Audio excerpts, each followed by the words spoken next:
In this micro lecture, we'll be looking at chapter 10 on microbial metabolism. So when you think about microbes and how they are able to survive within the environment, what fuels their life? How are they able to survive in even extreme environments such as the vast deep oceans? How do microbes survive in our gut? What fuels their growth? How are they able to survive? How are microbes able to cause diseases to us? Now remember, in our chapter 10, we talked about bioremediation. How are microbes even able to clean up oil spills? Now we'll be learning about all this, but we first need to understand metabolism, because this is going to help us understand what powers microbial survival and their function. So let's explore how. Now, in this particular lecture, you'll be able to learn about what is metabolism. You'll be able to define and explain its importance to medicine, to creating alternative energy, in how microbial drugs are designed, or even how they play a key role in antibiotic design and in biotechnology used to produce biofuels, and even in our environment through bioremediation. We'll also learn about metabolism in two categories: catabolism and anabolism, and differentiate between the two. We will describe how energy is produced and what are the processes that microbes use to generate energy, whether they are using oxygen in aerobic respiration or in the absence of oxygen in anaerobic or fermentation process. Now, we'll also identify key enzymes and pathways which are applicable in the metabolic process, and would apply it to real-world scenarios such as metabolism and how it's relevant for fermentation, like different products that we are able to use. So first of all, metabolism is all the sum of chemical reactions in the cell. There are two categories of metabolism: anabolism, where the body is synthesizing all the cellular molecules and structures. Now, this requires the input of energy. The second category is catabolism. Now, this involves breakdown of large molecules, and as you break these molecules, you break down the bonds, and this is able to release energy. So catabolic processes release energy for the cell to use. Now, anabolism and catabolism go hand in hand. Now, through catabolism, you're able to use the nutrients from outside, such as glucose, go through metabolic pathway to generate ATP energy.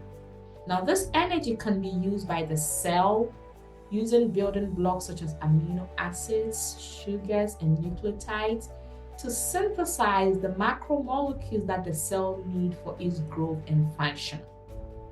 So catabolism and anabolism go hand in hand when you think about that. Now, metabolism is important for cells to grow, for cells to be able to reproduce, for microbes to even adapt to their environment, and even how they invade different hosts to survive. But in the chemical reaction metabolic process, they need an important factor, which is enzymes. Enzymes are catalysts. Now, enzymes help to speed up a chemical reaction or the metabolic reaction. They do not take part fully in the process as part of product, neither are they consumed in the chemical reaction. They just come in to help the reaction to happen more quicker or more faster. Now, in every chemical reaction, we have what we call the activation energy. Now, this is the energy that is needed to initiate or to start a chemical reaction. This energy is always on the high side. So to overcome this, enzymes come in to help lower this energy so that chemical reactions to proceed in a much quicker reaction. Now, I have this video on how enzymes really work, what is their structure, and how they really facilitate in helping chemical reactions to happen much quicker. So please take your time to watch this video and it will be very helpful. Now let's look specifically into the structure of enzymes. Most enzymes are proteins, and some may require what we call cofactors. Now, as we talked about proteins, proteins have a unique shape, and this has an impact on their function. So enzymes have a unique characteristic of shape. They are very specific, and they also function in a very specific way. Now, how do they work to speed up a chemical reaction? Again, they are able to lower the activation energy, which is the initial energy required to start a chemical reaction.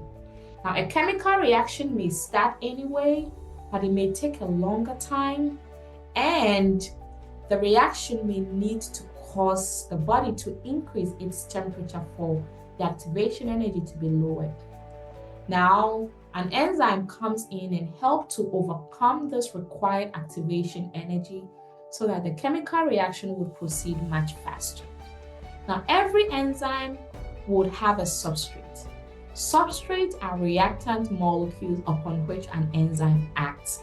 So, for example, if you have milk, milk has the disaccharide lactose. Lactose is a substrate in milk, and it can be broken down by the enzyme lactase.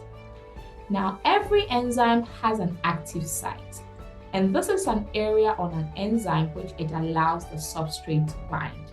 So again, lactase as an enzyme would have an area for lactose to bind. Now, how an enzyme works, since they are typically proteins, most of their structure is protein, is greatly affected by factors such as temperature. High temperature, since it can disrupt the three-dimensional shape of enzyme. Now, this could also affect how an enzyme's activity also happens. There's two key terms we'd like to know. So, most enzymes are protein molecules. So, you can have a simple enzyme. Now, simple enzymes are enzymes that consist of only protein. So simple enzymes such as pepsin. So pepsin is a digestive enzyme in our stomach. It helps break down proteins. So this is a simple enzyme. It's made of protein only. You also have trypsin. So trypsin is also a digestive enzyme found in our small intestine. You also have lysozyme. Lysozyme is found in tears and saliva, and this can break down bacterial cell wall. Another example of simple enzyme is ribonuclease or RNase. Now, this can help break down RNA molecules. Now, you can also have conjugated enzymes. Now, these are enzymes that have protein and non-protein part. So, conjugated enzymes are also called holoenzymes. Holoenzymes. Now, you have a lot of the enzymes in our body that are holoenzymes. They are conjugated. So part of their body is protein, and the other part is also non-protein portion. So holoenzymes. So that is also another name for conjugated enzymes. Typical example of conjugated enzymes include DNA polymerase, which is very essential for DNA replication process. It's made of protein part, and it also have a non-protein part called coenzyme. Typical example is magnesium. You also have cytochrome C oxidase. It's a conjugated enzyme and is important in electron transport chain in the mitochondria to generate ATP for cells to use. Now, it has a non-protein part which include metal ions like iron 2 and copper 2. There's also lactate dehydrogenase. So its coenzyme is NAD+, and lactate dehydrogenase is important to convert lactate to pyruvate. Now, these are just some simple examples of conjugated enzymes that function within the cell. Now, if you look at conjugated enzymes, also called holoenzymes, the protein portion is always termed apoenzyme, and the non-protein portion is called a cofactor. Now, if the cofactor is coming from an organic molecule, such as carbohydrate or proteins, like we've discussed in our chapter 2, those are called coenzymes. Now, you could also have some inorganic or metallic ions acting as cofactors as well. And when you have the protein part, Apple enzyme in purple here, and the non-protein part, which is the cofactor part, combined together, then you have an active enzyme, which is a conjugated enzyme or a hollow enzyme. Now, since enzymes are typically proteins, you have to think about how they would always have an active site for the substrate to bind, still within their polypeptide structure. So enzymes, since they are typically proteins have several levels of structural organization. So at the three-dimensional tertiary stage, proteins would create an active site within its three-dimensional shape for a substrate to bind. Now, if you have more complex enzymes that are folded in the quaternary structure, where you have several polypeptides that have been bonded together, they will still often create an active site where you would have the substrate to bind within these complex quaternary structure molecule. Now, examples of some of the cofactors that can bind the non-protein part includes metallic ions like copper, magnesium, zinc, cobalt, and when they help bind and make the enzyme, they help activate the enzyme, and they also help bring the active site and the substrate much closer. Now, they can sometimes participate in the chemical reaction as well. Now, when you think about organic compound cofactor molecules, which are called coenzymes, a typical example is vitamins. So a vitamin supplement are key coenzyme molecules which are important in how enzymes become active to function really properly. Now, if you have an enzyme and a substrate, and how they come closer together to interact to give you an enzyme substrate complex, the substrate has to fit perfectly within the active site of an enzyme. So this is similar to a perfect lock and key. Now, if you have a lock and you have a perfect key, that fit perfectly and it can allow you to lock or open the door. So an enzyme with this perfect substrate, you have the perfect enzyme substrate complex, and the reaction can proceed where you end up getting your products. Now, there are 6 major classes of enzymes, and all the several enzymes that we can think about that participate and help speed up chemical reactions within the body would still fall under one of these categories of enzyme classification. So first, you have oxidoreductases. So oxidational reduction. So oxidoreductases are enzymes that transfer electrons from one substrate to another. So these enzyme groups are very essential for metabolism, as we discussed in our lecture, because they help flow of electrons to really happen. You have transferase enzymes, and just like the name suggests, they help transfer functional group from one substrate to another. You also have hydrolases. So hydro means water, and to lysis means to break or to cleave. So hydrolases, so these are enzymes that can cleave or remove bonds on molecule with the help of adding water to that. And then you also have lyases, isomerases, and ligases as the other group.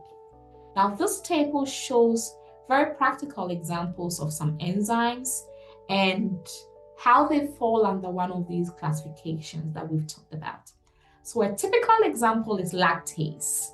So lactase, its substrate is lactose, but before lactase can break down lactose into glucose and galactose, it is able to use water because it's a hydrolase, and is able to hydrolyze lactose into the basic simple sugar, glucose and galactose.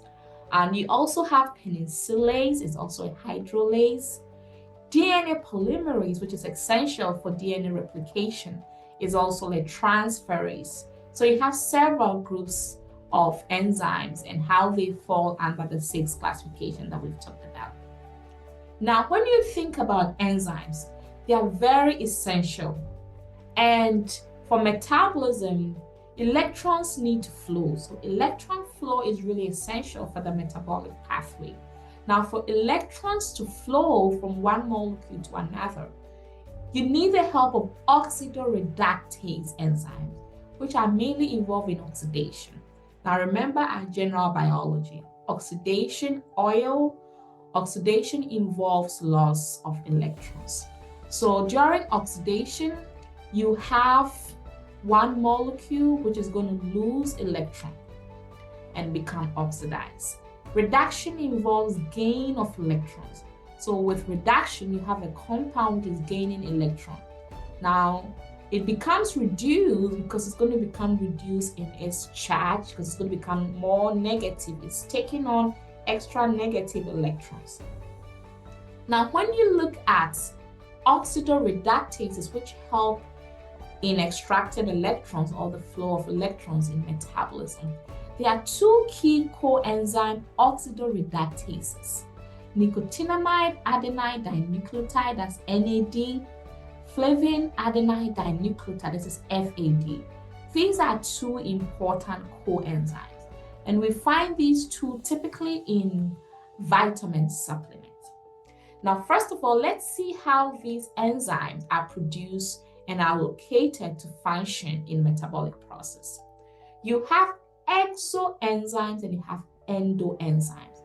Now, both of these are synthesized within the cell, but how they work is what is really the key. So exo means outside. Exoenzymes are synthesized, first of all, within the cell, but they are transported outside of the cell, extracellular, to be able to help break down food molecules or harmful chemicals. Endoenzymes are, on the other hand, are synthesized within the cell, and the cell retains them right in there to be able to help in the metabolic process.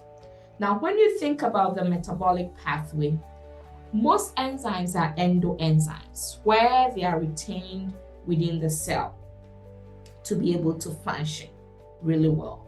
Now, in the metabolic pathway, enzymes are essential, so both exo and both endoenzymes are really essential to be able to function properly. So a typical example, you have ATP synthase, which we'll be talking about. This is an endoenzyme. This is synthesized within the cell, and it's retained to function within the mitochondrial membrane of the bacterial cell membrane in the production of ATP during the electron transfer chain. You also have citrate synthase, which is also essential. It's generated in the cell, is retained intracellularly, and it participates in the citric acid cycle. So very, very essential. Now, another exoenzyme which we'll talk about is hexokinase. Hexokinase. Now, hexokinase are also generated and retained within the cytoplasm, and they help convert glucose to glucose 6-phosphate during glycolysis process. Now, you also have constitutive enzyme. Now, these are enzymes that are always present in constant amount, regardless of the environment. So they are produced by the cell, regardless of the environmental condition. And they are very essential for the cell's basic cellular structure. Now, DNA polymerase is an example of constitutive enzyme. It's found in all cells, and it helps in replication of DNA in cells. ATP synthase is also a constitutive enzyme. It's always present. It's very key and essential for ATP production during oxidative phosphorylation. And the same thing for hexokinases. They're also found in most animal cells and in bacterial cells. And they're also important during glycolysis as well. Now, you also have regulated enzymes. So these are enzymes whose activity is controlled.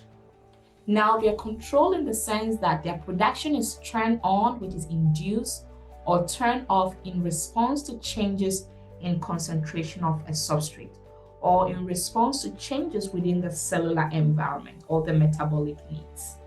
So they are turned on when needed and they are turned off when not needed. An example is lactose operon enzymes like beta-galactosidase. Now, these enzymes are induced in E. coli to help break down lactose. Now, they are only produced when lactose is present for E. coli to use. Now, you also have another example, which is acetyl-CoA carboxylase. Acetyl-CoA carboxylase. Now, this controls how fatty acid is synthesized and is inhibited by phosphorylation. So there has to be a need for it before it's really turned on to be active in the metabolic pathway. So constitutive enzymes, they are present. Regulated enzymes, depending on the need, the environmental condition, or the substrate concentration, they are adjusted accordingly, either induced, or if there's no substrate, they are repressed in how they are working. Now, when you look at enzymes, some pathogens are able to also secrete exoenzymes. Now, this really helps them to avoid the host defense, and it helps these pathogens to multiply in various tissues and cause disease as well. Some pathogens are able to release some enzymes such as streptokinase and streptolysin. These are two typical exoenzymes by the Streptococcus bacteria. You have elactase, collagenase, lipase. Penicillase is released by certain bacterial species to be able to destroy beta-lactam rings in penicillin. Now, this helps them to be more virulent and contribute to how they cause people to become more sick, their pathogenicity as well. Now, enzymes, since they are typically proteins, certain factors could disrupt their structure. And this is really essential because denaturation, which is disruption in the structure of proteins, is an important thing because protein structure really impacts their function. So if an enzyme structure is disrupted by factors like heat or low or high pH or even certain chemicals, this will cause the enzymes to be non-functional. And this non-functional enzymatic state could cause them to impede the metabolic reaction. Now remember, we said metabolism is important for cell growth and survival and even function. So if metabolism is impeded or is hindered, this could lead to death of the cell. So factors such as heat, even low or high pH of chemicals are really important to really look out for in the metabolic process. Now, when you look at metabolism and how enzymes come in to contribute, this occurs in several steps. There's a whole series of steps, and hence it's like a pathway where you have one pathway leading to another, producing a product, which will start another pathway, and then the cycle continues. Now, there are multiple steps, and each of these steps, you have an enzyme helping to catalyze these reactions along each of these steps as well. Now, when you think about how enzymes contribute to the metabolic pathway in step, the control is sometimes not as easy as it seems. There can be inhibitors. So you could have competitive inhibitors where you have a molecule that resembles the substrate, comes in to occupy the active site. Now, when this happens, this is going to prevent the real substrate from binding. So let's look at a typical example. If you have lactase as an enzyme, it's going to have a binding site or an active site for lactose, which is a substrate. Now, if another molecule comes in to sit in the active site, lactose will not have any place to bind on the lactase. So this is a typical example of competitive inhibition. You need a complete mimicking, a substance that is mimicking the real substrate. Prevent the substrate from binding to the active site. Non-competitive inhibition is when you have a molecule that comes in to bind to the regulatory site. Now, the regulatory site is not the active site, but is an important site to allow non-protein molecules such as cofactors and coenzymes to bind. Now, these regulatory sites, if you have other bonded molecules, they may mess up or disrupt the structure of the enzymes, and this may impact the overall function of the enzyme itself. So competitive inhibition, they're going to bind to the active site. Non-competitive inhibitors bind to the regulatory site as well. Now you can have enzyme repression. So in the case of enzyme repression, you have the end product of the enzymatic reaction causing the enzyme to stop working. So the end product stops further synthesis of an enzyme along the pathway. So enzyme repression, typical illustration is, for example, if you have a thermostat and you set your thermostat to 70 degrees Fahrenheit. Now, when your thermostat reaches 70 degrees Fahrenheit, what do you expect? You expect the thermostat to shut off because the end product of 70 degrees Fahrenheit has been reached. It's the same way for enzyme repression. If the enzyme reaches its endpoint maximum, the end product is going to signal for the pathway to stop the enzyme from synthesizing further product. So excess product will signal the enzyme to stop producing more in the case of enzyme repression. Now, the inverse of enzyme repression is enzyme induction. So you are inducing or you are turning on an enzyme to appear when there's a suitable substrate present. So, for example, lactase would have no reason to be turned on if lactose is not present. So lactase is induced when a favorable or a suitable lactose substrate is present for it to work. So let's pause and have a quick concept check. Feel free to pause your video and see if you'll be able to complete this simple concept check and test your knowledge of enzymes, their structure, and how they're important for the metabolic pathway. Now, the next thing that we're going to talk about is we're going to look at the enzymes and how they are essential in the metabolic process. Now, when you take the metabolic process, the main goal is to generate energy for the cell to use. Now, when you look at the metabolic reaction process, you can have two categories of reaction. Exergonic reaction, which are reactions that are able to release energy.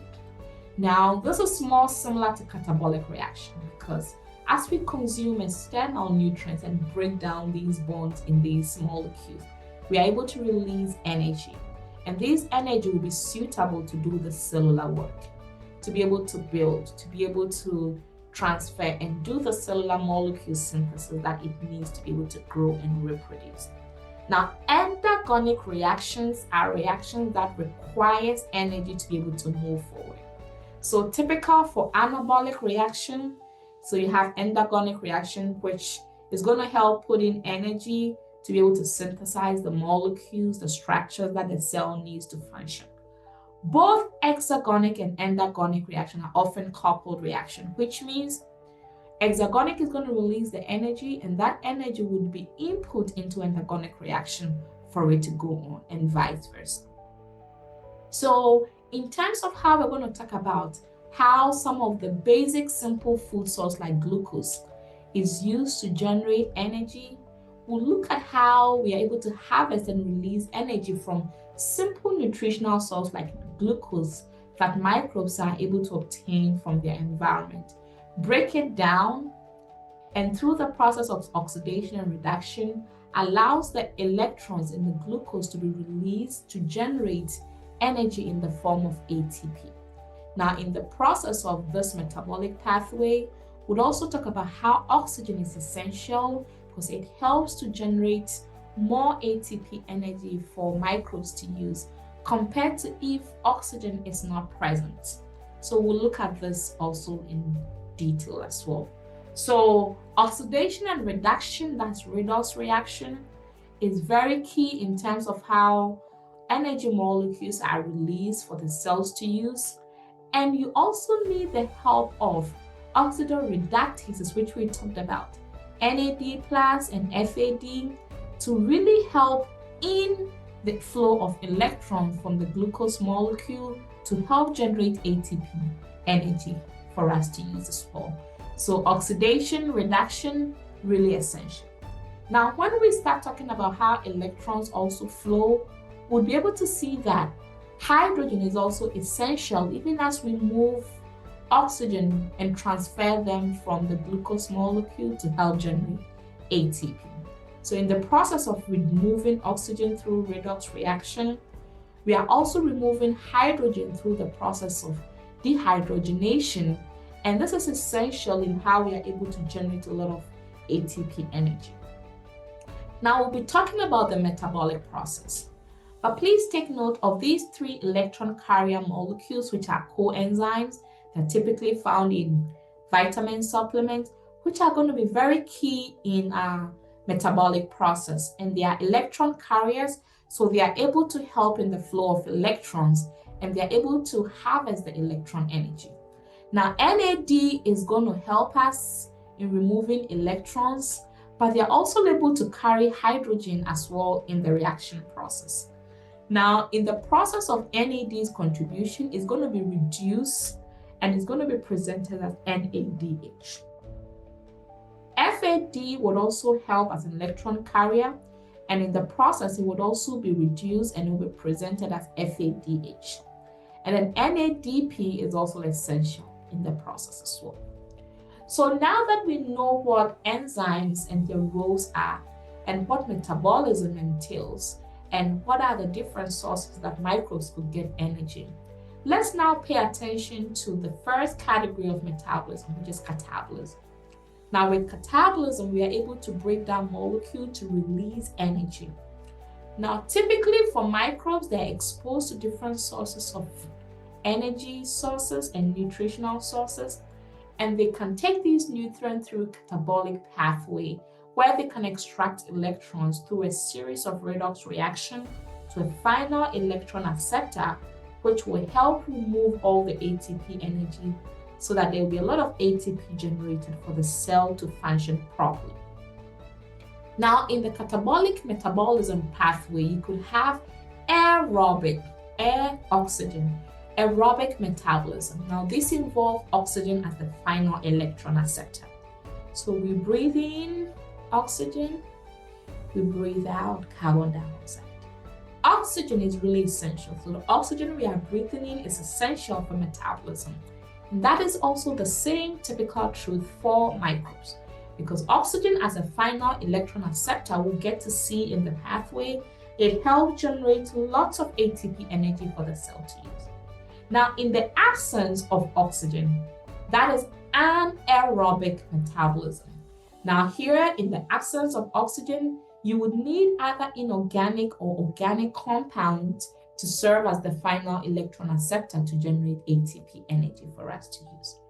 Now, let's have a good look at the energy currency of the cell, which is adenosine triphosphate, ATP. ATP is a 3-part molecule. It is composed of a nitrogen base, adenine. It's composed of a 5-carbon sugar, it's a pentose sugar, ribose, and it has 3 phosphate group, which is bounded to the ribose sugar molecule. Now, ATP has 3 phosphates. So removal of the phosphate molecule is able to generate and release free energy. 1 phosphate bond broken will generate 7.3 kilocalories of energy for the cells to use. So phosphate bonds are rich source with energy. So if we have triphosphate, we can release 1 phosphate to get diphosphate, and the phosphate which was released would now generate energy for us to use. When you have diphosphate, you can release another phosphate bond and you'll be left with AMP, which is adenosine monophosphate. And the extra phosphate would also generate ATP energy, 7.3 calories for you to use as well. Now, if you look at the cell, there's a lot of ADP molecules. So typically in catabolic reaction, you are adding an extra phosphate through the reaction to generate more ATP for the cells to use. Now, ATP as the primary energy source, since ADP is generally present in the body, how do we generate these extra phosphates? The process of adding phosphate to ADP to get ATP is called phosphorylation. There are three main ways that the cell can generate ATP. The first is substrate-level phosphorylation. Now, this is when you can generate ATP through a transfer of a phosphate group from a already phosphorylated compound directly to ATP. So in substrate-level phosphorylation, you should have an already phosphorylated molecule ready to donate or transfer phosphates to the ADP to generate ATP. Now, the other two, you have oxidative phosphorylation. Now, through the process of redox reaction, reduction and oxidation, this electron flow movement is able to generate phosphate to add to ADP to generate ATP molecule. The third is photophosphorylation. Photo means light. So through photophosphorylation, sunlight-driven reaction, especially in phototrophs, is able to generate phosphate to add to ADP to give you ATP. Now, this is very typical for microbes that are able to go through photosynthesis. So in our metabolic pathway discussion, we'll mainly focus on substrate-level phosphorylation and oxidative phosphorylation pathway. Now, let's pause briefly and see if you can do this concept check, see how we have clarity of understanding and discuss an oxidation, reduction, and electron molecules that are essential in the metabolic pathway that we're going to talk about. So when you think about catabolism, there are three basic catabolic pathways. If a microbe consumes glucose as a nutrient source, it has three of these catabolic pathways depending on the availability and the condition to break down the glucose to generate ATP. Now you have aerobic respiration, you have anaerobic respiration and fermentation. Now the last two is when there's absence of oxygen. Now in each of these cases, glycolysis is always going to be the common starting point for each of these three basic steps. Now in aerobic respiration, you're going to have oxygen being present, and there are three main stages that is involved in aerobic respiration. In the presence of oxygen, the glucose molecule will first be taken through glycolysis, where it is broken down, and then it goes through the Krebs cycle, also called the citric acid cycle, and then lastly, it goes through the electron transport system or electron transport chain. One glucose molecule should yield a total of 38 ATPs, especially in bacteria, in the presence of oxygen. Now, if oxygen is absent, the glucose molecule can be taken through anaerobic respiration. Glycolysis is still going to be the first stage because glycolysis doesn't require oxygen presence to be able to start. So anaerobic respiration, glycolysis will generate a product, and that would be taken through the Krebs cycle, and you will go through the citric acid cycle. But in the anaerobic respiration, oxygen is not present, so you would need other electron acceptor molecules, such as sulfates, nitrates, or carbonate, to be able to come in to help process and generate the ATP molecules.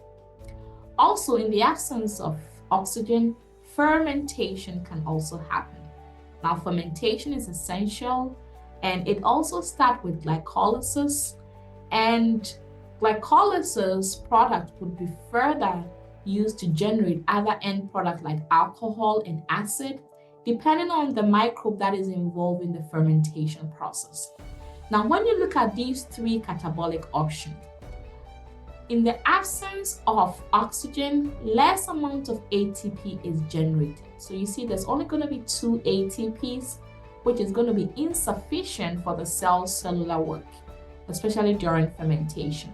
So ideally, it's preferable that if oxygen is an option, that is the preferred method, and the cell would be have a good option of using that, since it will generate as much as 38 ATPs per 1 glucose molecule. Now let's look at the aerobic respiration process. Now with aerobic respiration, you're going to convert the glucose to carbon dioxide, but oxygen is going to be essential. It's going to be the final electron acceptor. Now, glucose will be taken through the 3 main stages. It will start first with glycolysis, go through the Krebs cycle, and then the electron transport chain. And the goal is it would be able to yield 38 ATPs, especially in bacterial species. So let's start and break down the glucose. Now you have glucose as the food source, and in glucose catabolism, the goal is to break down the glucose and take it through glycolysis, citric acid cycle, and the electron transport chain. So let's start first. Glycolysis. Glyco means sugar, to lysis means to break. So in glycolysis, you are taking the glucose molecule. So the glucose molecule is our main starting reactant molecule in glycolysis. This whole process is taking place in the cytoplasm of the cell, and the glucose molecule, which is a 6-carbon molecule, is lysis or broken down into 2. So 2 divided by 6, you're going to get 3-carbon molecule, and you have another 3-carbon molecule. Now these 3-carbon molecule, which is the end product of glycolysis, is pyruvic acid or pyruvate right here. So in glycolysis, no oxygen is required. So the cell takes glucose molecule and break it down to generate for us pyruvic acid as a byproduct. Now, before you can break down the glucose molecule, you need to energize the glucose. So in glycolysis, 2 ATP is first invested to help energize the glucose. Now, when you energize the glucose right here, then the glucose will now become glucose 6-phosphate, and that gets changed to fructose 6-phosphate. And at that fructose 1,6-diphosphate level, we would now be able to hydrolyze the glucose and split it subsequently into glyceride 3-phosphate and dihydroxyacetone phosphate. Now in this hydrolyzed form, as we've hydrolyzed it, you have an already phosphorylated molecule right here, which is going to help add phosphate to the ADP molecule, even as we hydrolyze and yield together a pyruvic acid molecule right here. So by breaking down glucose, by energizing the glucose, by investing energy to break down the glucose, you have NAD helping in the process. You have an already phosphorylated molecule also coming in to help in the ATP synthesis product. So at the end of glycolysis, you're going to end up with 2 molecules of pyruvic acid. You are also going to end up with 4 molecules of ATP. But the net ATP is always counted as 2 ATPs. Why? That is because before we were able to break down the glucose molecule, 2 ATP was invested. So we have to take the ATP that was invested from our final 4 ATPs right here. So that is how come the final ATP molecule is 2 ATPs right here. And then since NAD helped in the process, it would become reduced to NADH. So at the end of glycolysis, everything is going to be in 2s. You're going to have 2 molecules of pyruvic acid being produced. You have 2 ATP molecules being produced, and you have NAD being reduced to NADH. So you have 2 molecules of NADH also being produced as well. Now, after the glycolysis step, then we can take the cells further into the other steps. So at the end of glycolysis, you're going to have pyruvic acid being produced as the final end product.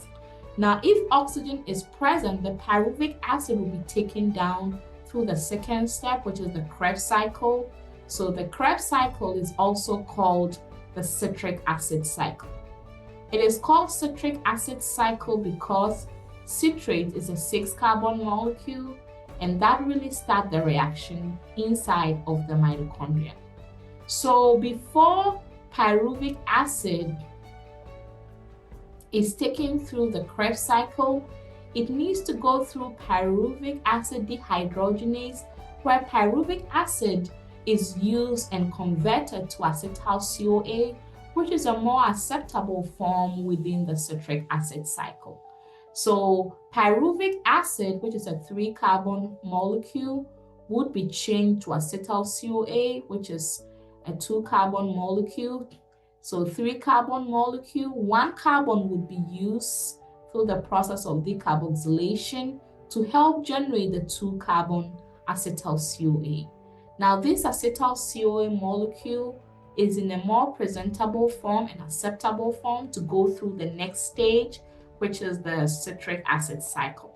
Now, within the mitochondria or within the cell of the bacterial species, there's already a 4-carbon molecule called oxaloacetate.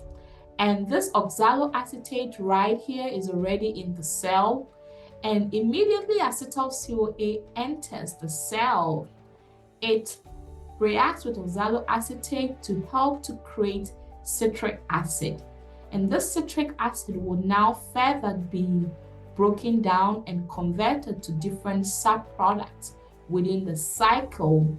And this helps in be able to view the 8 enzymatic steps in the citric acid cycle. So oxaloacetate reacts with acetyl-CoA to create a 6-carbon citric acid. Now the citric acid is further converted to isocitric acid, and that one is also further converted to ketoglutaric acid, succinyl-CoA, succinic acid, fumaric, malic, and then it gets converted back to the oxaloacetate whilst it awaits acetyl-CoA to be produced again. Now within this 8 enzymatic step, you have NAD and FADH contributing along the cycle. So when you look at electron transport chain, which will be the third one and the last stage, you have a lot of electron carrier molecules, NADH and FADH, which were produced in the Krebs cycle, mainly coming in to help at that stage. So if you look at the Krebs cycle, the main thing that are produced right here is that you have 2,2,4,6. In the Krebs cycle, you have 2 molecules of ATP being produced. Very small amounts of ATP still being produced here. Now you're going to have 2 molecules of FADH2 because you have FAD as an electron carrier coming in to help in the flow of electrons and in the enzymatic chemical reaction steps along the Krebs cycle, helping to convert it from one product onto another. Now you have 4 carbons of carbon dioxide, 4 molecules of carbon dioxide being produced, because there's a series of decarboxylation steps happening where carbon dioxide is produced as an end product as you generate the different byproducts within the cycle. And then you also have NAD also being essential. So at the end, it's reduced to NADH. So you also have 6 molecules of NADH also being produced right here. So at the end of Krebs cycle, which takes place in the mitochondria matrix, if there is an eukaryotic cell, but since bacteria do not have mitochondria, all these other steps is happening right within the cell membrane of the bacteria cell. So within eukaryotic cell, this whole process happens within the matrix of the mitochondria, and you're able to generate 2 ATPs, 2 FADH2, 4 molecules of carbon dioxide, and 6 molecules of NADH. So we breathe in oxygen, we breathe out carbon dioxide. the majority of the carbon dioxide that's exhaled that leaves the body is generated through the Krebs cycle or the citric acid cycle. Now, the last and third stage in the catabolism process is the electron transport system or the electron transport chain. Now, this involves two important electron carriers, NADH and FADH2. Now, when you think about so far metabolism process in glycolysis all the way to pyruvic acid dehydrogenation and citric acid cycle, you're going to collect all the NADH and FADH2 along the way. Now, from glycolysis, we have two NADH. From pyruvic acid conversion to acetyl-CoA, you're going to have two NADH. And then from citric acid cycle, you're going to have 6 NADH. Now, that gives us a total of 10 NADH. Now, you're only having 2 FADH2. These are going to bring all the electrons that you've carried across the pathway. And these electrons are going to pass on sequentially during the electron transport chain until it finally gets to oxygen, which is the final electron acceptor, in the case of aerobic catabolism or in the case of aerobic metabolism. So when you think about the electron transport system or electron transport chain, there are a couple of electron carrier molecules that comes in to help in the transporting of electrons until it finally gets to oxygen. Now, some of the electron carrier molecules on the membrane, the mitochondrial membrane in the case of eukaryotes, or the cell membrane in the case of bacteria include NADH dehydrogenase, flavin mononucleotide, coenzyme Q, cytochrome B. So, electron transport chain. Electrons transported in a chain. So think about it this way. You have electrons being passed in a chain until it finally gets to oxygen. Now, oxygen would help us now convert all these electron energy into ATP. So, for example, all the electron that has been collected by NADH and FADH2 are going to be now passed to these electron carrier molecules on the membrane, either the mitochondrial membrane or the cell membrane. So NADH and FADH2, they are bringing in all the electrons that they've carried along the way. And these electrons will be passed on in a chain. So first, it will be passed on to NAD dehydrogenase. That would also pass it to flavin mononucleotide. They would also pass it to cytochrome Q, coenzyme Q, to cytochrome B, to cytochrome C1. They would keep passing it on down the chain until it finally gets to the molecular oxygen, so that it can now further take it and release all the electron energy in the form of ATP for the cells to use. So you have all these electron carrier molecules on the membrane, and one of the key enzymes on the membrane is ATP synthase. So when oxygen collects all the electron energy, it's now going to use that energy to pump hydrogen ion proton motif through ATP synthase enzyme. Now, as they pump these hydrogen ions through the process of oxidation and reduction where electrons are lost and gained, phosphate is generated through this process to add to ADP to generate ATP. Now, this whole phosphorylation method happening here is oxidative phosphorylation. And through this process, oxygen is able to use the energy to generate ATP for us. Now, you can get as much as 32 ATPs during electron transport chain, which is a lot. So electron transport chain generates majority of the ATP along the 3 steps that we've talked about. And that is really essential because the ATP enzyme, which is stationed within the membrane, is able to capture and release a lot of the electron carrier molecule energy. And through oxidative phosphorylation, you have a lot of ATP being able to be generated. Even as you pump hydrogen ions, you have proton motif form, being able to use oxidation and reduction through the process of chemiosmosis to help generate lots and lots of ATP for the cells to use. So let's have a quick recap. In the presence of oxygen, if you have one glucose molecule, the cell is able to take it first through glycolysis, which will yield 2 ATPs. It will take it through the Krebs cycle, which will generate 2 ATPs. And then thirdly, it will take it through the electron transport system.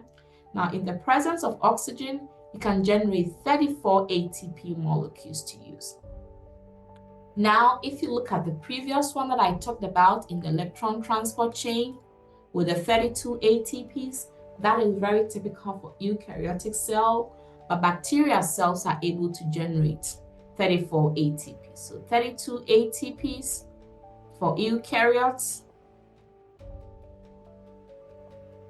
And then remember that you can have 34 ATP for prokaryotes. So prokaryotes like bacteria are able to generate much more ATPs during electron transport system compared to eukaryotic organisms. So it's important for us to have a very good recap of the metabolic process and how much energy we are able to generate. So when you take one glucose molecule from glycolysis all the way down to the electron transport system, one glucose molecule will generate for you 38 total ATP for the cells to use. Now, when you complete the electron transport chain, the process needs to stop. It needs to be terminated. So there's an enzyme called cytochrome oxidase. Now, this cytochrome oxidase is able to catalyze cytochrome AA3, which is part of the electron carrier molecule proteins, and this helps to terminate the reaction. Now, when the reaction is terminated, oxygen gets changed or get converted to form water in the process. So we always have metabolic water, which is as a result of the electron transport chain. Now let's see if you can pause and have a quick breakdown of the aerobic cellular respiration method that we've discussed. I need you to think of 4 main questions. When you think of each of the steps, which part of the cell is this taking place? What reactant molecule are they starting with? What end product is generated through this particular state? If ATP is generated, what is the process of the ATP generation? Is it substrate-level phosphorylation? Is it oxidative phosphorylation? Or is it photophosphorylation? So let's start with the first one. Glycolysis. So glyco, we said it means sugar. This is taking place in the cytoplasm. Now with glycolysis, where you are breaking down the sugar, the main sugar molecule that we are trying to break down here is glucose. So our reactant molecule is glucose right here. Now when you break down the glucose molecule, what is our final end product in glycolysis? So you're going to have 2 ATPs being generated, and that is not enough energy for the cell to use, but at least glycolysis is giving us 2 ATP. You're also going to have 2 molecules of pyruvic acid, which is a 3-carbon molecule. So pyruvic acid is also being generated right here.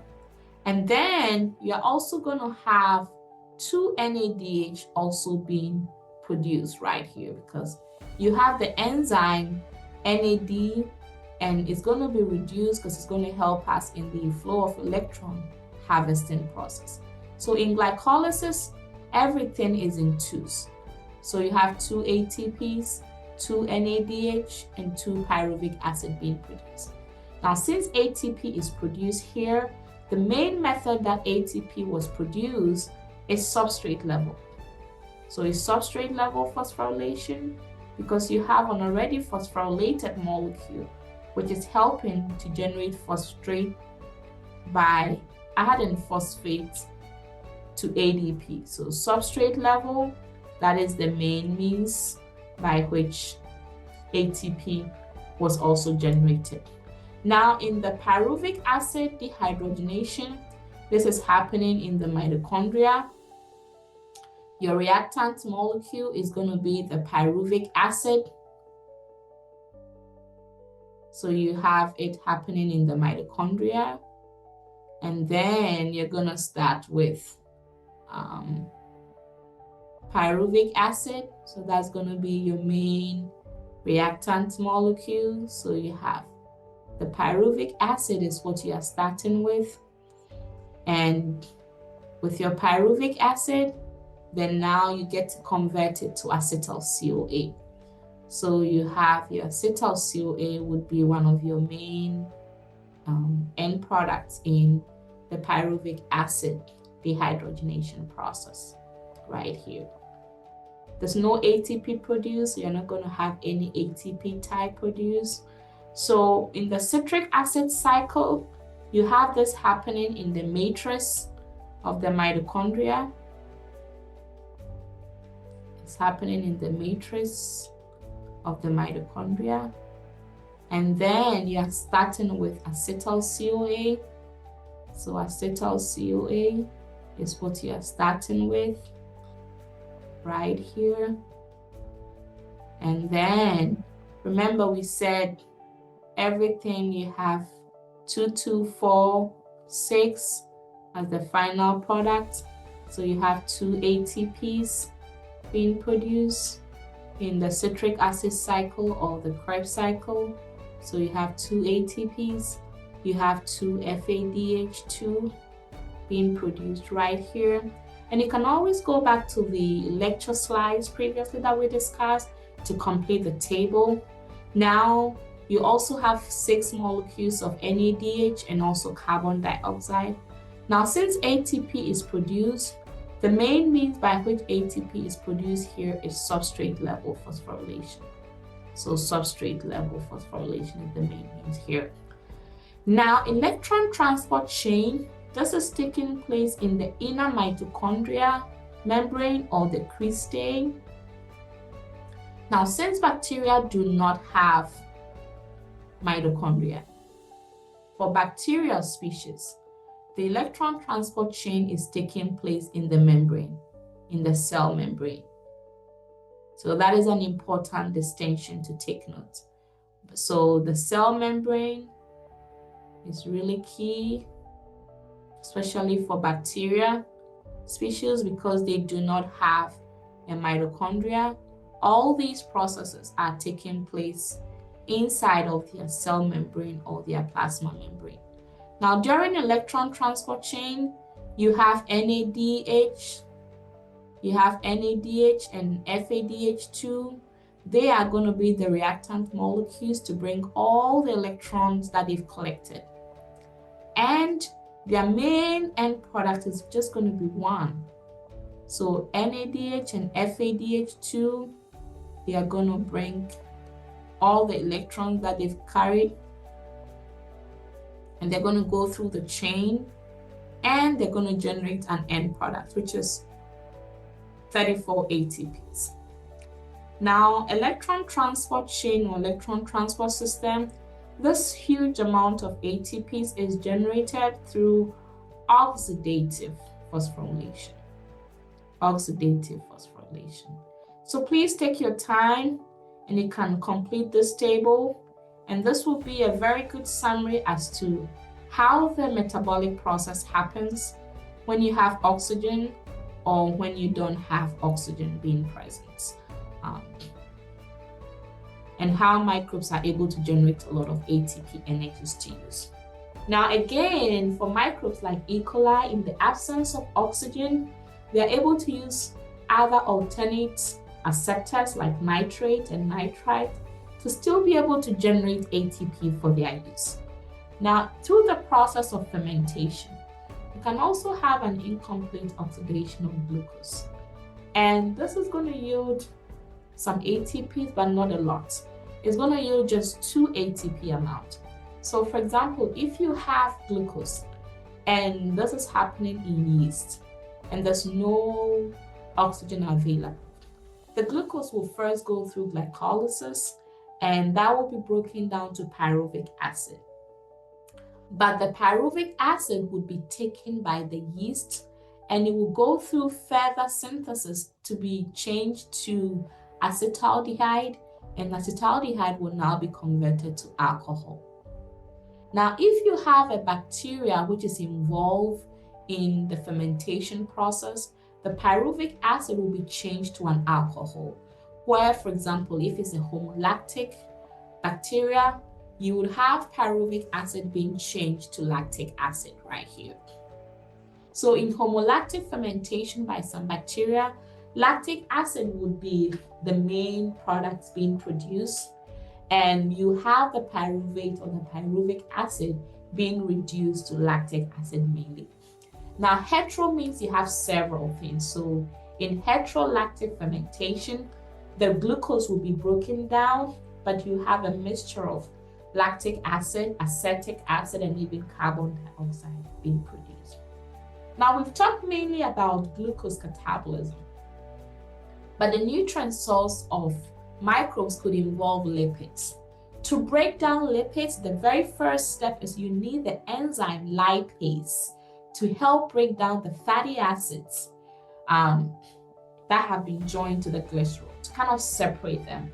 Now, the glycerols can be converted to dihydroxyacetone phosphate, and this can enter the fourth step of the glycolysis stage. Now, if you take fatty acids, those can be oxidized, and they can now be changed to acetyl-CoA, which can immediately enter the citric acid cycle or the Krebs cycle. Now, the nutrient source of microbe could also involve proteins. Now, with protein catabolism, again, you need the help of an enzyme. So protease is the enzyme that will come in to first break down the proteins to their amino acid subunit or components. Now, the amino groups within the amino acid will further be removed through a process of deamination to just remove all those amino functional groups from that. Now, the remaining carbon compound is now very easy to convert to forms such as glutamic acid and alpha-clitoric acid that can easily be inserted into different intermediates of the Krebs cycle for the pathway to really continue. Now, we've gone through the whole metabolic process to see how ATP energy is generated. So I hope you'd pause within the video and then take your time to take notes and capture all the details that we really highlighted right here. Now, for a quick summary, try to see if you'll be able to pause and answer these key concept questions. That's glycolysis requires oxygen. Is this a true or false statement? So think about that. And then also the electron transport system requires oxygen. Is this a true or false statement? So at the end of today's lecture, these are some key takeaways that I want you to think about. Microbial metabolism is important for microbes to really survive. And when you think about the microbial metabolism steps, this is very diverse. It is adaptable for microbes. In the presence of oxygen or not, microbes are able to adapt and go through aerobic respiration or anaerobic respiration. Now remember, metabolism is really vital for microbial life. So being able to understand this process would help us to manipulate microbes for our good or defend against these harmful ones.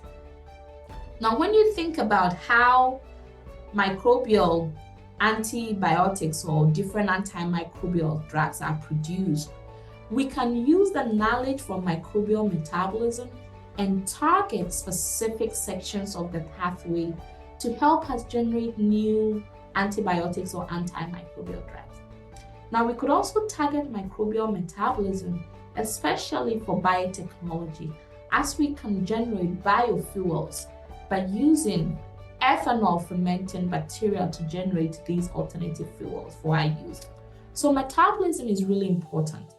In as much as we think of all these complex steps, glycolysis, Krebs cycle, citric acid cycle, one key takeaway is that I need you to embrace the fact that metabolism is a powerful target that we can understand and use to explore much deep into medicine, that we can really use and explore much into industrial microbiology, and even actually explore environmental solutions of pollution and contamination around us. So think about how we have several fermenting products and how metabolism is really essential when we think about alcohol, wine, beer, other products like cheese that are being used and consumed around us, and how metabolism is really key to that. Also think about what could go wrong in industrial fermentation process if metabolism is not really optimized properly. Think about how we could take advantage of various products that we have and how we can optimize the processes for food industry, such as yogurt, such as cheese, for our own benefit. So metabolism is a powerful target, and it helps us to be able to apply it to real-world situations in medicine, in biotechnology, and in environmental science. Please feel free to let me know if you have any questions, and I'll be glad to answer you. Feel free to pause the video and capture the key details for your guided notes and submit them on Canvas. Thank you.